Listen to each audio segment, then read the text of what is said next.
Hello प्यारे बच्चों, फिर से स्वागत है एक बार आपका आपके और हमारे इस छोटे से प्यारे से चैनल काइनेटिक एकेडमी में।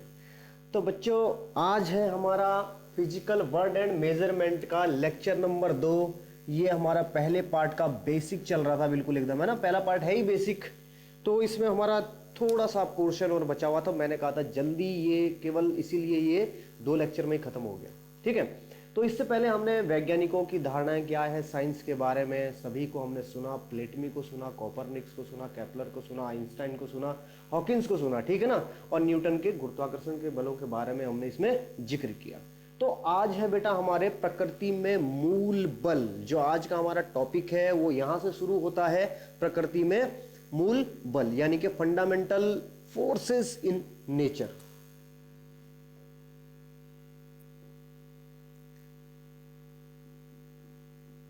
प्रकृति में मूल बल,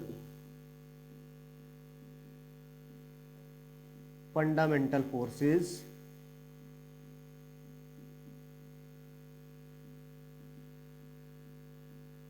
इन नेचर, ठीक है। अभी कुछ याद आ रहा होगा तुम्हें, सर आपने पिछले वाले इस नेचर को नटूरे बताया था, हैं? इस नेचर को नटूरे बताया था आपने। कहीं की कहानी है, लेकिन अभी हम कहानियों में नहीं जाना चाहते, ठीक है। तो फंडामेंटल फोर्सेस इन नेचर कौन कौन से हैं भाई फंडामेंटल फोर्सेस? सबसे पहले जैसे हम बात करें ग्रेविटेशनल फोर्स के बारे में, सबसे पहले हम बात करते हैं ग्रेविटेशनल फोर्स के बारे में। देख लेते हैं एक बार, जरा स्क्रीन में आ भी रहा है, कहीं इधर उधर आउटसाइड तो नहीं हो रहा है? नहीं, बिल्कुल ठीक है। हाँ, बहुत सुंदर, बहुत सुंदर। तो हाँ, ये थोड़ा आउटसाइड हो गया। यहां पे हम गुरुत्वाकर्षण बल, ठीक है,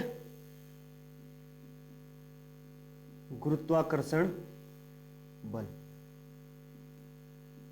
ग्रेविटेशनल फोर्स।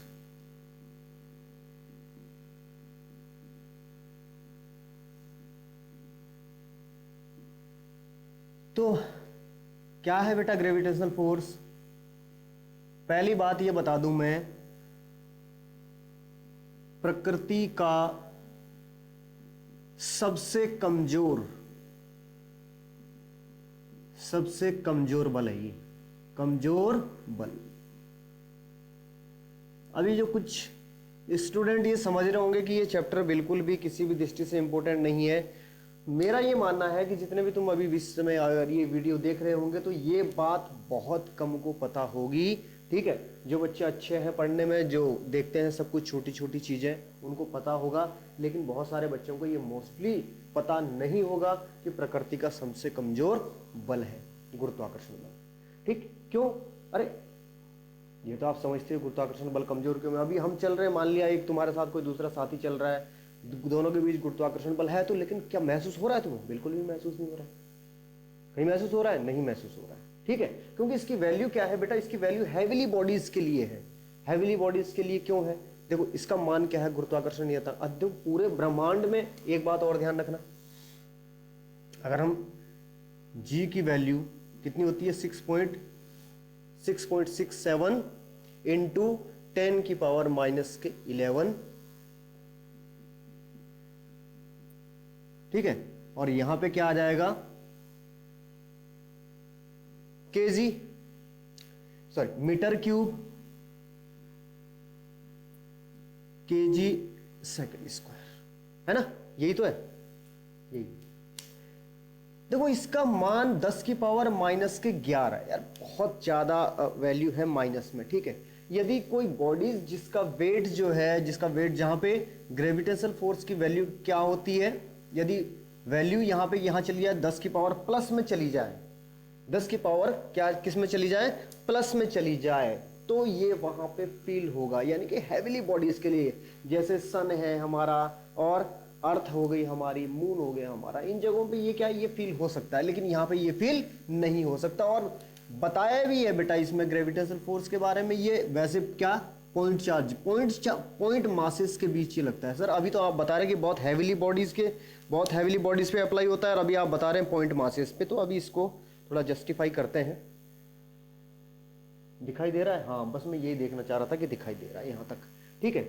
ये पॉइंट मासेस का मतलब यहाँ पे क्या है, अरे एक बात तो बताओ, पॉइंट मासेस ये यहाँ पे इसका मतलब ये है बेटा कि पॉइंट मासेस का मतलब यहाँ पे केवल और केवल इतना है कि ये जो है जिन बॉडीज के बीच ये अप्लाई होगा वो बॉडीज आपस में एक दूसरे से इतनी दूर होगी कि वो उस समय पॉइंट मासेस की फॉर्म में दिखेगी, आपको पॉइंट मासेस की फॉर्म में दिखेगी।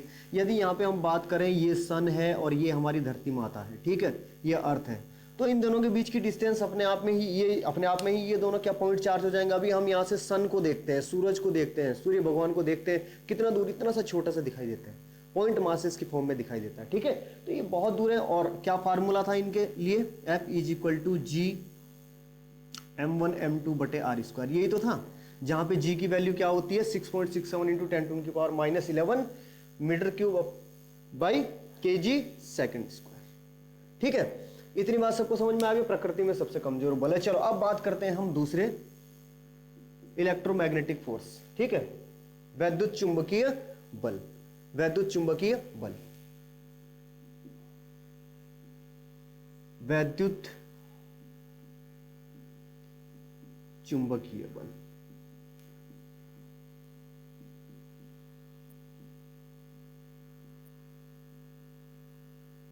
Magnetic forces, electromagnetic force. यदि हम इसकी बात करें, ये बिल्कुल इसी की तरह है, बिल्कुल इसी की तरह है। यहां पे क्या था, पॉइंट मास था m1 m2, और ये पॉइंट चार्ज के लिए लगता है। अच्छा, यहां पे बस इन दोनों में फर्क केवल कितना क्या है, यहां पे अगर इसकी बात करेंगे हम तो ये k हो जाएगा और q1 q2 बटे आर स्क्वायर, बिल्कुल क्या है, कूलाम के नियम पर आधारित है। अब कूलाम का नियम और ये बिल्कुल क्या है, लगभग एक जैसे। ये पॉइंट मासेस के लिए, पॉइंट चार्जेस के लिए, ठीक है, पॉइंट मास के लिए है और ये पॉइंट चार्ज के लिए। यहां पे क्या हो जाएगा, q1 q2 हो जाएगा। ये r डिस्टेंस है, इनके बीच लगने वाला फोर्स ये रहेगा, ठीक है। ये पॉइंट चार्ज के लिए बस इतना डिफरेंस रहता है यहाँ पे कि पॉइंट जो मासेस रहते हैं उनमें केवल अट्रैक्शन फोर्स रहता है। फोर्स क्या रहेगा, केवल अट्रैक्शन रहेगा। यहाँ पे अट्रैक्शन भी रहेगा, रिपल्सन भी रहेगा। ये नेचर ऑफ चार्ज पे डिपेंड करता है। यदि दोनों चार्ज क्या है, यदि दोनों चार्ज सेम है, यानी कि पॉजिटिव पॉजिटिव है, तो क्या रिपल्सन होगा, ठीक है, प्रतिकर्षण होगा। और यदि दोनों चार्ज ऑपोजिट है, एक माइनस है एक प्लस है, तो अट्रैक्शन होगा। अगर नेगेटिव नेगेटिव भी है तो भी क्या होगा, रिपल्सन होगा, क्योंकि दोनों चार्ज सेम होने पर, ठीक है। ये आ गया हमारा वैद्युत चुंबकीय बल, ठीक। ये दोनों, ये किसके, चार्ज के, दोनों चार्ज के बीच में लगता है, ठीक है बेटा। अब बात करते हैं हम तीसरा, प्रबल नाभिकीय बल। क्या है, प्रबल नाभिकीय बल, स्ट्रॉन्ग न्यूक्लियर फोर्स, प्रबल नाभिकीय बल, प्रबल नाभिकीय बल।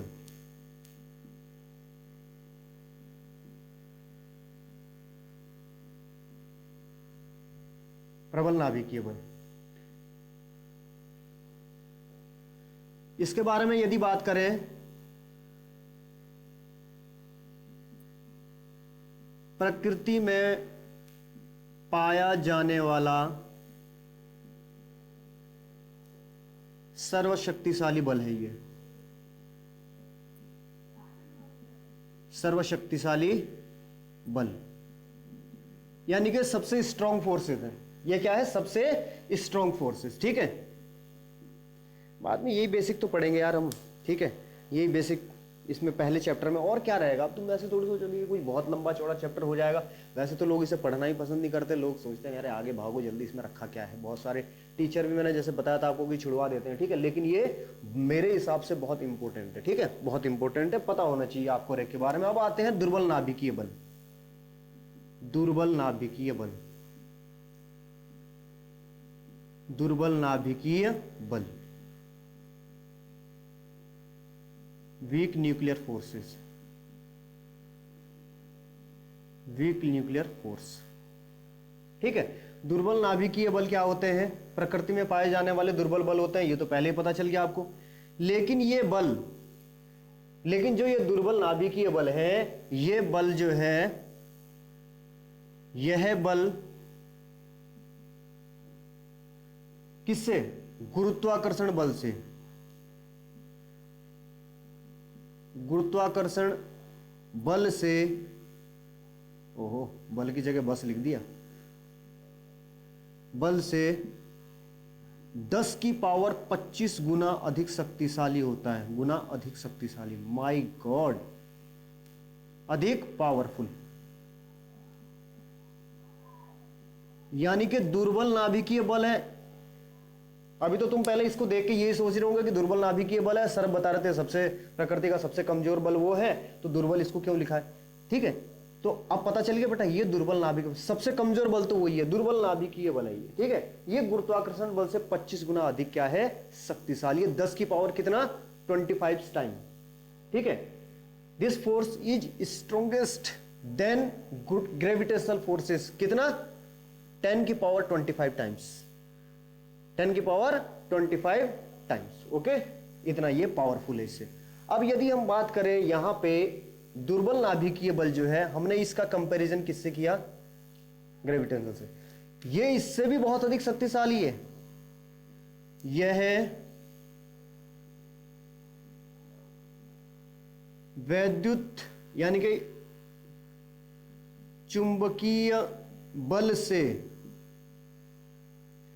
अधिक शक्तिशाली होता है, अधिक शक्तिशाली।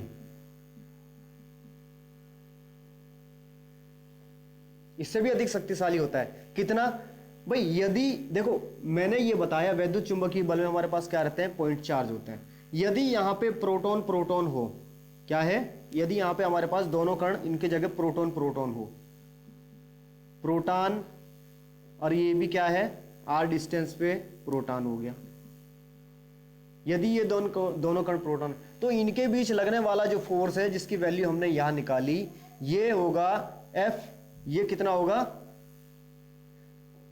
ये वाला बल किसके, अभी हम कंपैरिजन किससे कर रहे हैं, यह वैद्युत चुंबकीय बल यानी कि इलेक्ट्रोमैग्नेटिक फोर्स से अधिक शक्तिशाली। यदि ये दोनों क्या है, यदि ये दोनों प्रोटॉन प्रोटॉन है, तो ये दुर्बल नाभिकीय बल इससे कितना, 10 की पावर 36 गुना बड़ा होगा, 10 की पावर 36 गुना बड़ा, 10 टू की पावर माइनस 36 टाइम्स, इतना गुना बड़ा होगा। यदि ये दोनों कण, एक प्रोटॉन है आर डिस्टेंस पे, एक क्या है, इलेक्ट्रॉन है, तो ये कितना होगा, 10 की power 39 times, my God, 39 times होगा। यदि दोनों इलेक्ट्रॉन इलेक्ट्रॉन है आर डिस्टेंस पे, यदि दोनों या क्या है, इलेक्ट्रॉन है, तो 10 टू की पावर कितना, 41 टाइम्स, माय गॉड, 41 टाइम्स होगा। ठीक है, अभी तुम ये मत सोचने लग जाना कि सर आपने तो बताया था कि ये वाला बल जो है, ये वाला इससे, भाई ये सबसे कमजोर है, ये उससे थोड़ा ऊपर है, लेकिन आप ये बता रहे हैं कि इससे तो 10 की पावर 25 गुना अधिक शक्तिशाली है, और इससे तो ज्यादा शक्तिशाली, जबकि इससे कम होना चाहिए था। बेटा यहाँ पे बात अभी केवल प्रोटॉन प्रोटॉन की बात हो रही है, इलेक्ट्रॉन इलेक्ट्रॉन की बात हो रही है। बात समझ में आ गई, क्योंकि ये तो मास है ना, यहाँ पे तो क्या है, पॉइंट मास से, यहाँ पे पॉइंट चार्ज की बात हो रही है। ठीक है, इसे जरा ढंग से थोड़ा समझ लेना, थोड़ा ठंडे दिमाग से। ठीक है, तो इसमें घबराने वाली बात कुछ भी नहीं है। ठीक, अब इसके बाद आते हैं हम भौतिक नियमों की प्रकृति, नेचर ऑफ फिजिकल लॉ देखते हैं। मिटा दें इसे बेटा, चलो इसे मिटा देते हैं, आगे हम दूसरे चलते हैं, जल्दी जल्दी से इसको खत्म करते हैं, फिर नए टॉपिक की ओर बढ़ेंगे। ठीक है, इसे लिख लिया होगा आपने, नहीं लिखा है तो कोई बात नहीं, वीडियो यहीं पड़ी रहेगी। ठीक है,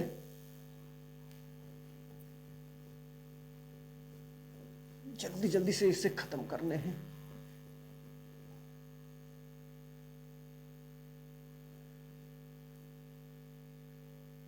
फिर उसके बाद हमारा डायमेंशनल एनालिसिस शुरू होगा। ठीक है, नया चैप्टर मस्ती के साथ एकदम डायमेंशनल एनालिसिस को शुरू करेंगे। बस इसमें थोड़ा सा और है, इसके बाद इसे निपटा के जल्दी निपटारा करके करते हैं। ठीक है, भौतिक नियमों की प्रकृति, नेचर ऑफ फिजिकल लॉ।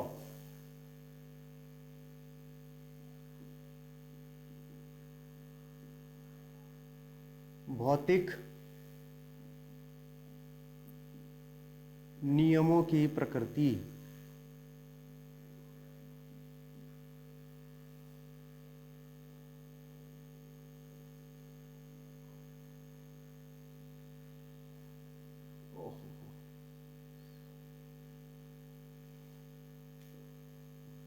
साफ नहीं हो रहा इधर से।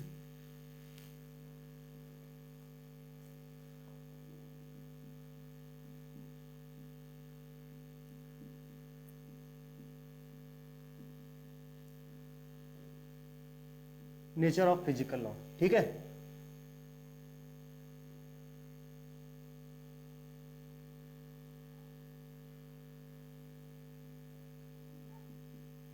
भौतिक नियमों की प्रकृति, ठीक है बेटा। तो प्रकृति में होने वाली सभी प्राकृतिक घटनाएं कुछ बलों के अंतर्गत कुछ निश्चित नियमों से क्या होती है, नियंत्रित होती है, ठीक है। प्रकृति में होने वाली कुछ बलों के अंतर्गत जो घटनाएं होती है वो कुछ निश्चित नियमों से नियंत्रित रहती है, और ऐसे नियमों की हम कभी भी क्या कर सकते हैं, उसको इग्नोर नहीं करते, ठीक है ना। इग्नोर नहीं कर सकते, करते नहीं, इग्नोर कर ही नहीं सकते उसमें, ठीक है। उसमें नेग्लिजेंसी का कोई सवाल उठता ही नहीं है। कुछ बलों के अंतर्गत, ठीक है, क्या होता है, कुछ निश्चित नियमों से क्या होती है, नियंत्रित होती है प्रकृति की कुछ घटनाएं, और उन बलों की हम क्या कर सकते, उन नियमों की क्या कर सकते हैं, अवहेलना नहीं कर सकते, उनको इग्नोर नहीं कर सकते किसी, क्योंकि वो 100% जो है परीक्षणों के आधार पर ट्रू होते हैं, ठीक है, सत्य साबित हो चुके होते हैं। जैसे सबसे पहले हम बात करते हैं ये नियम क्या यही नियम क्या कहलाते हैं, फंडामेंटल लॉ, ठीक है। क्या कहलाते हैं, फंडामेंटल लॉ कहलाते हैं, ठीक है। तो सबसे पहला है ना यांत्रिक ऊर्जा का संरक्षण, यांत्रिक ऊर्जा का संरक्षण का नियम। सबसे पहले है यांत्रिक ऊर्जा का संरक्षण का नियम, यांत्रिक ऊर्जा का संरक्षण का नियम, यांत्रिक ऊर्जा का संरक्षण का नियम, law of conservation of mechanical energy, ठीक है। इंग्लिश में हम बात करें, law of conservation of mechanical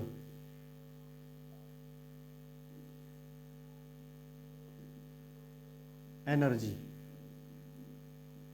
law of conservation of mechanical energy, ठीक है। तो क्या होता है बेटा, लॉ ऑफ मैकेनिकल, किसी भी कंजर्वेटिव फोर्स के अंतर्गत गति करते हुए किसी की कुल कंजर्वेटिव फोर्स के अंतर्गत गति करते हुए किसी भी पिंड या सिस्टम की जो क्या होती है, कुल मैकेनिकल एनर्जी होती है या यांत्रिक ऊर्जा जो होती है, क्या होती है, वो कंजर्व्ड रहती है, कंजर्व्ड रहती है। मैकेनिकल एनर्जी मतलब kinetic energy plus potential energy. Mechanical energy means kinetic plus potential का जो सम होता है उसे क्या कहते हैं, मैकेनिकल एनर्जी रहती है। और वो कंजर्वेटिव फोर्स के अंतर्गत गति करती हुई किसी भी पिंड या सिस्टम की या पार्टिकल की या सिस्टम की जो मैकेनिकल एनर्जी रहती है वो कंजर्व रहती है। कंजर्वेटिव फोर्स के बारे में बेटा आप सब अच्छी तरह जानते हो। कंजर्वेटिव फोर्स क्या है यार, ये कंजर्वेटिव फोर्स यानी कि जो फोर्स क्या है, यानी कि पाथ पर डिपेंड नहीं करते, उनका वर्क डन जो होता है, ऐसे फोर्सेस का वर्क डन जो होता है पाथ पर डिपेंड नहीं करता। कहने का मतलब है यदि इसको हमें इस 5 kg का जो ये कोई हमारे पास कोई सामान है, 5 kg का कोई पिंड है, इसको हमें यहां से यहां पहुंचाना है, इस जगह पे पहुंचाना है, ठीक है। तो अब तुम चाहे इस रास्ते से ले जाओ, चाहे तुम इस रास्ते से ले जाओ, चाहे तुम इस रास्ते से ले जाओ, ये पाथ पे डिपेंड नहीं करेगा, ये इनिशियल पोजीशन और फाइनल पोजीशन पर ही डिपेंड करेगा। ये क्या होते हैं, कंजर्वेटिव फोर्सेस। जो यहाँ पे फोर्स लगाया गया, ठीक है, जो यहाँ पे फोर्स लगाया गया इसे यहाँ से यहाँ तक पहुँचाने में, ये फोर्स बिल्कुल सेम रहेगा, ये इस पे डिपेंड नहीं करेगा पाथ पे। उन्हें क्या कहते हैं, कंजर्वेटिव फोर्सेस कहते हैं। बात इतनी समझ में आ गई, ये पाथ पर डिपेंड नहीं करता, ये पाथ पर डिपेंड नहीं करता।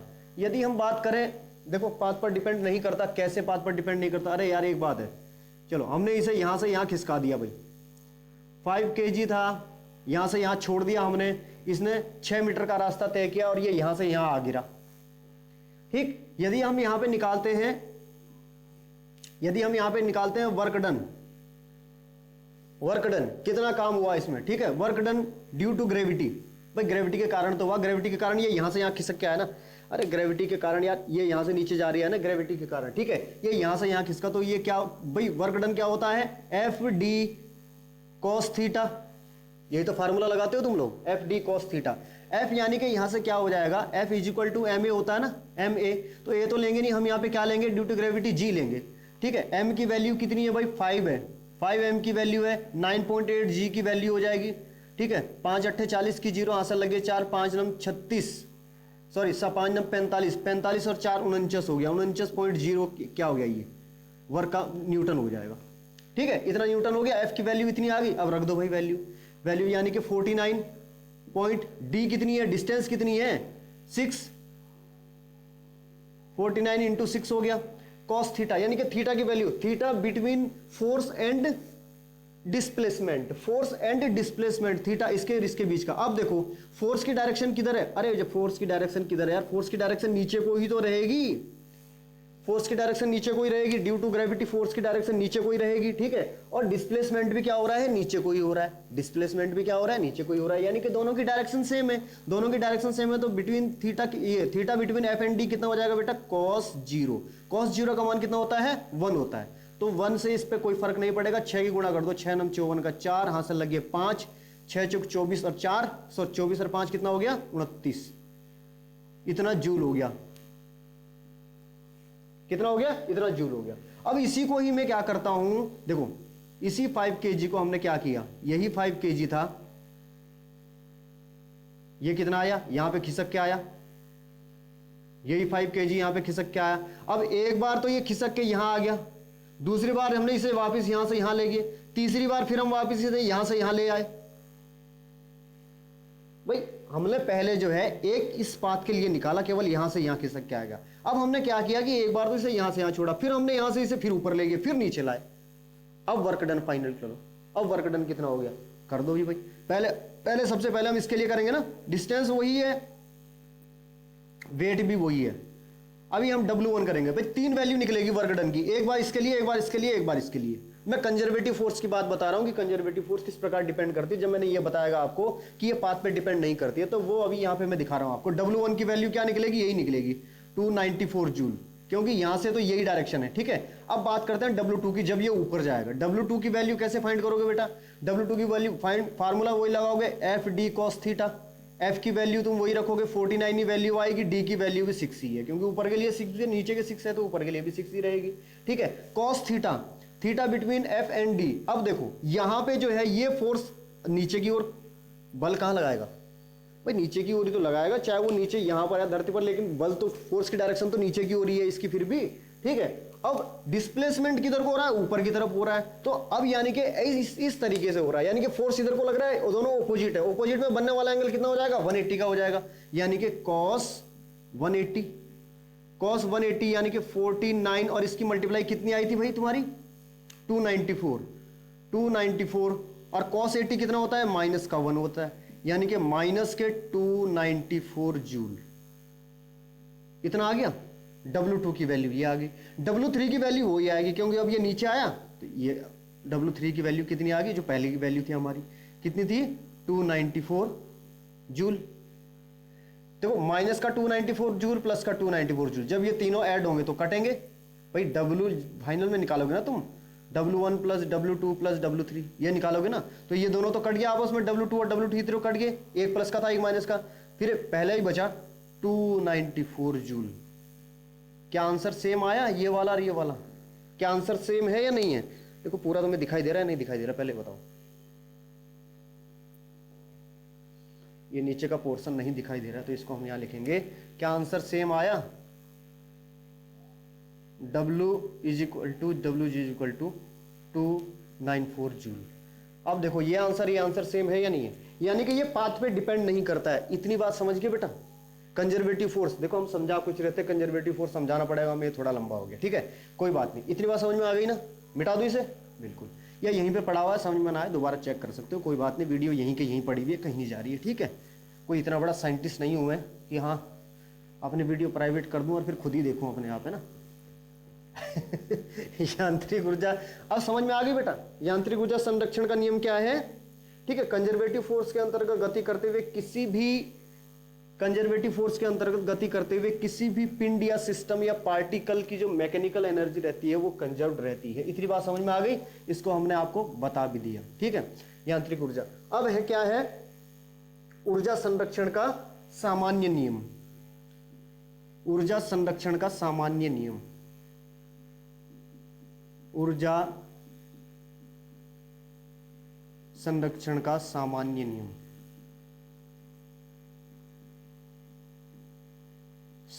ऊर्जा संरक्षण का क्या है? सामान्य नियम।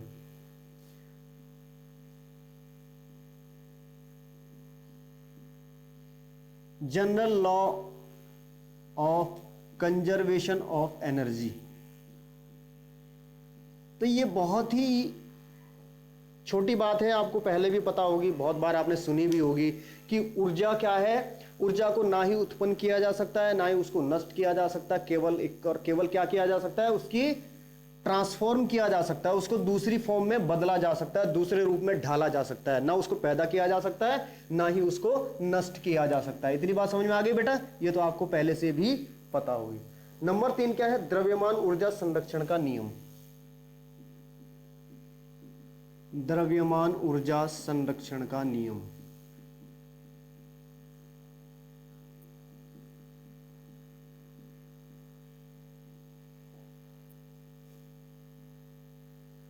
Law of conservation of mass energy.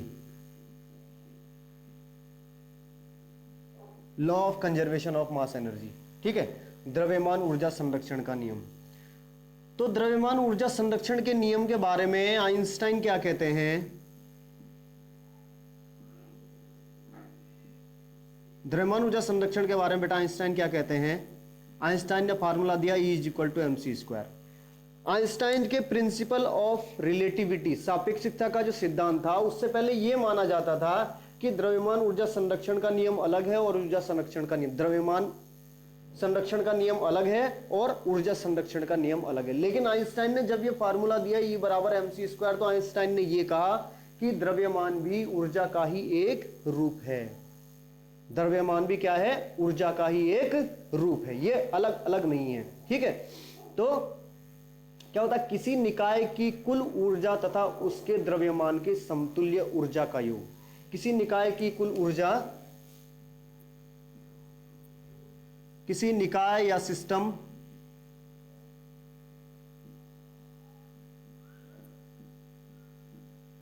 किसी निकाय की कुल ऊर्जा तथा उसके द्रव्यमान के समतुल्य तथा उसके द्रव्यमान के समतुल्य ऊर्जा का योग सदैव नियत रहता है। सदैव क्या रहता है? नियत रहता है, नियत रहता है। ये क्या है? ये क्या है बेटा? द्रव्यमान ऊर्जा संरक्षण का नियम, जो आइंस्टाइन ने बताया, ठीक है। द्रव्यमान ऊर्जा संरक्षण का नियम, ठीक। अब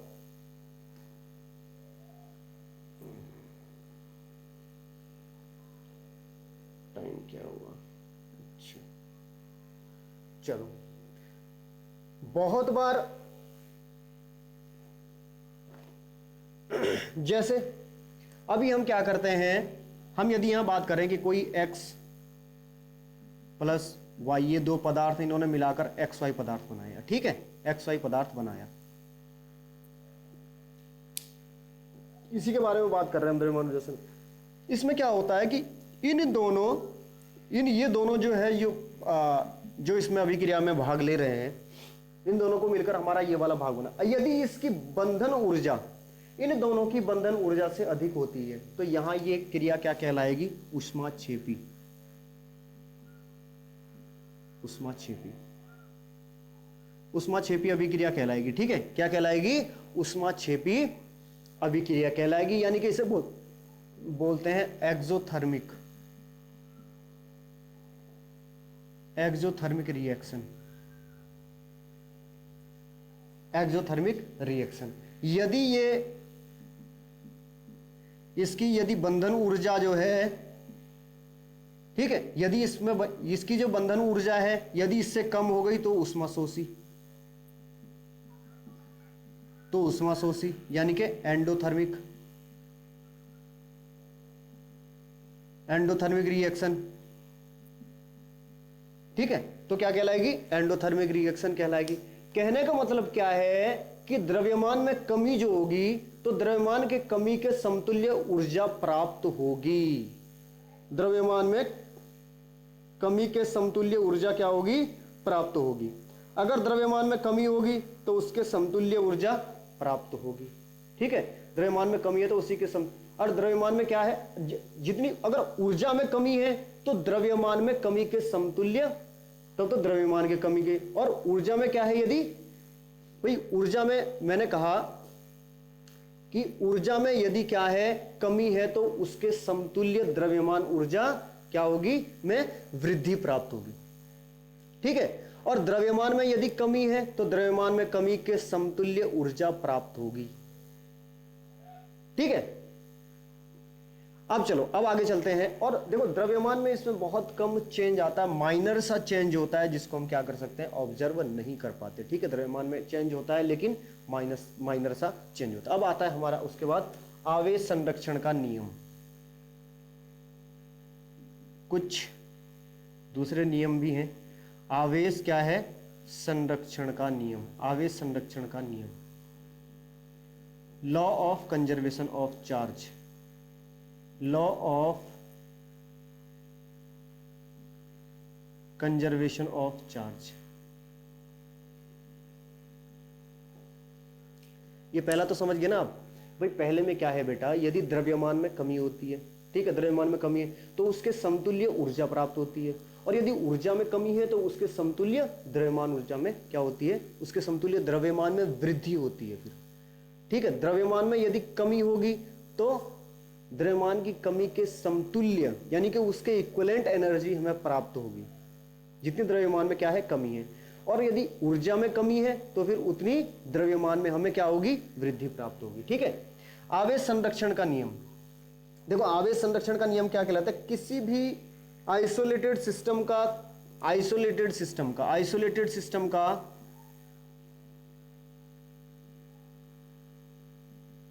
यानी कि विलगित निकाय,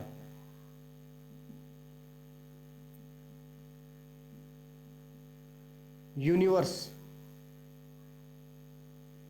ब्रह्मांड, विलगित निकाय का कुल आवेश संरक्षित रहता है। जैसे अगर हम ब्रह्मांड की बात करें अपने, तो हमारे ब्रह्मांड का जितना भी आवेश है, आइसोलेटेड का सिस्टम, आप आइसोलेटेड से आप समझ गए होंगे कि इस समय तो ये कोरोना सीजन हमारा ऐसा रहा कि बिल्कुल जो भी कोई बेकार से बेकार आदमी होगा, ठीक है ना, जो कभी कुछ समझता नहीं होगा, अनपढ़ भी होगा, वो भी आइसोलेटेड का मतलब समझ लेगा। बिल्कुल अलग जो होता है ना, अलग, तन्हा।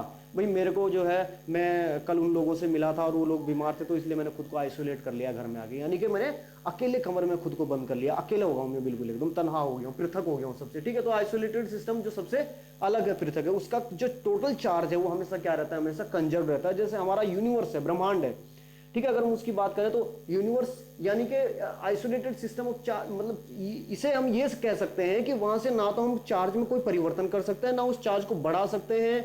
ठीक, आइसोलेटेड सिस्टम के चार्ज को ना बढ़ा सकते हैं, ना घटा सकते हैं, ना उसमें से कुछ चार्ज ले सकते हैं। ये हो गया हमारा आइसोलेटेड सिस्टम का। तो यहाँ पे आइसोलेटेड सिस्टम का चार्ज जो हमेशा क्या रहता है? कंजर्व्ड रहता है। अब रेखीय संवेग संरक्षण का नियम, रेखीय संवेग संरक्षण का नियम, रेखीय संवेग संरक्षण का नियम। ठीक है, law of conservation of linear momentum, law of conservation of linear momentum, law of conservation of linear momentum. ठीक है, तो लॉ किसी पिंड पर या किसी निकाय पर कार्यरत कुल बाह्य बलों का योग यदि शून्य हो तो कुल रेखीय संवेग क्या होता है? उस आइसोलेटेड सिस्टम, उस निकाय का क्या होता है? कंजर्व होगा, यानी कि कांस्टेंट होगा। यदि किसी पिंड या निकाय पर कुल बाह्य बलों का योग क्या होता है? यदि वो शून्य हो जाए तो उसके लीनियर मोमेंटम यानी कि रेखीय संवेग का मान हमेशा क्या रहेगा? नियत रहेगा। यदि यहां पे जो है सिग्मा एफ यानी कि यहाँ पे जितने भी बल कार्य कर रहे थे, सिग्मा एफ का मतलब है हम उन सबको क्या कर दिया, ऐड कर दिया है।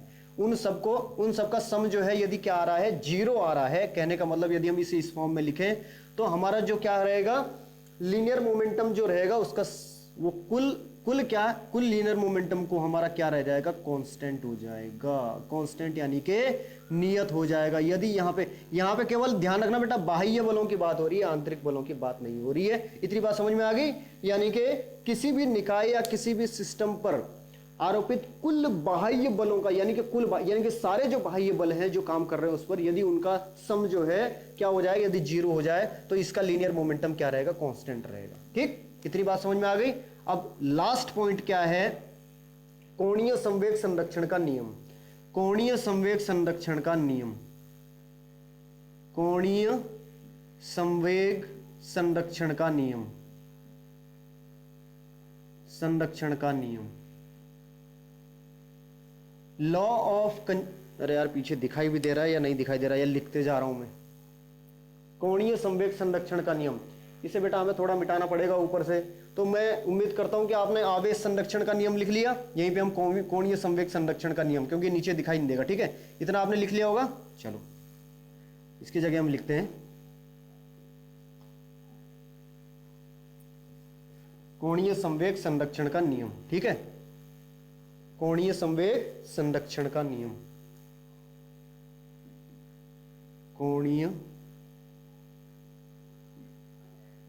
कोणीय संवेग संरक्षण का नियम, law of conservation of angular momentum.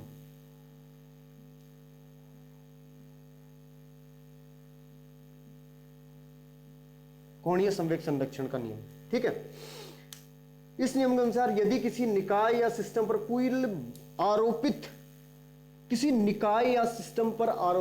कुल बाह्य बल आघूर्णों का योग, पहले में क्या था, लीनियर मोमेंटम में बलों का योग, यहां पे क्या है, कुल बल आघूर्णों का योग, यानी कि टॉर्क। टॉर्क क्या है, यदि टॉर्क क्या है, 0 है। यदि टॉर्क क्या है बेटा, 0 है। और टॉर्क कौन सा, एक्सटर्नल, EXT, वहां भी हमने EXT की बात की थी, एक्सटर्नल ओनली।